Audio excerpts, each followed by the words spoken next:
so you're just going to have to follow me on this journey as I talk. Good morning, my name is Fade Ogunro and I am the CEO/founder of BookingsAfrica.com. So in the next 10 to 15 minutes, I'm going to be very honest with you, and I'm going to try and be as insightful and as helpful as I can when I'm talking about the business of numbers. I want you guys to know me. Forget the media personality that you know of. Think of me as a creative businesswoman, and ultimately I'm a solution provider. I'm always thinking about ways to offer cheaper services, streamline the services, and how I could offset costs.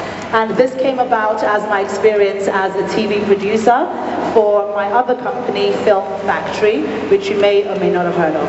So I have a lot to learn myself. I'm going to be honest. I am not a thought leader in the tech industry. No, not at all. Bookings Africa went live 6 weeks ago. So everything that I've learned is what I'm going to give you, what I've learned in the last 2 years doing my research, and what I did with numbers to get me to where I am today. It's that simple. So by the end of it, I hope that you would have gained insight, specifically if you have a startup or if you have a business idea that you think is fantastic. So just by a show of hands here, anybody here have an idea that they're working on? They haven't started it quite yet, but they've just started maybe doing a business model, business plan, am I right? The stats is 67% of the population are under 30 years old. Nigeria is one of the fastest growing digital markets in the world. The population leapfrogged the technology adoption curve within 5 years from 2010 to 2014. So in 2014, there was a 68% increase in smartphone usage, an 85% increase in mobile phone calls, and a 51% decrease in landline usage. 77% of the connected population spent more disposable income and data, and 83% of their smartphones were used for browsing the internet. So basically, if 70% of the population are under the age of 30, and between 2010 and 2014, 83% of those people are using their phones for data. Naturally, if you've got a little bit of common sense, and you also know that in 2030, we're going to have more people in Nigeria than America, I would advise that whatever business that you want to do, if you want it to survive in 2030 and beyond, you need to be looking at the trend of getting online. Everybody agree with me with that? All right, so we're on the same page. Now, another interesting statistic that blew my mind, which is why I think you definitely need to get this book. It says, by population size alone, we are Africa's most populous nation, and we've been so for a very, very long time. Another striking number about Nigeria that makes this country very, very suitable, if you're looking at the African market, the number is 70%, which is the population of Nigerians under the age of 35. This is an incredible number, and this is where I'm getting to. Africa is the youngest continent on the planet. In fact, when we look at the top 20 countries that have the highest population of people under the age of 15, 1-5, the top 20 countries are all African. Nigeria is number 15. So that means we have 14 other countries that have more than 50% of their population right now under the age of 15. This is simply too powerful a metric to ignore. The youth of Africa are not only the future, but we are also globally the most significant consumer base of the future. And generally, these two books, they give you a lot more statistics, and they kind of guide the narrative of what you need to know. These are some statistics that I also found were very interesting when I was doing my research. Especially when it comes to Nigeria, the unemployment rate stands about 54%, and the 20 million unemployed young people between the ages of 20 and 35. At the normal rate of population growth, that means about 650,000 youth are going to be entering the unemployment market every year. So not only do we have 20 million people who are unemployed, employed, by the end of 2019, 650,000 more people are going to join. And that increases annually. So it goes to show, these numbers that shows that there's a dire need for job opportunities, skill acquisitions, and training for Nigeria's young people. Let's look at market trends, because we're all about numbers here, right? I'm talking about the business of numbers. So not only do you need the micro information about your business, but on a macro level, whatever industry you want to get into, it's very important to know the trends. Youth unemployment, you can see from January 2015 to 2017, it's increased. The ages of people from 10 to 35, more people are getting older that are unemployed, and the number of those people, we have 33.1% of the population are unemployed. Staggering figures. According to PricewaterhouseCoopers, the media market share in 2016, $3.6 billion was Nigeria's total entertainment and media market share.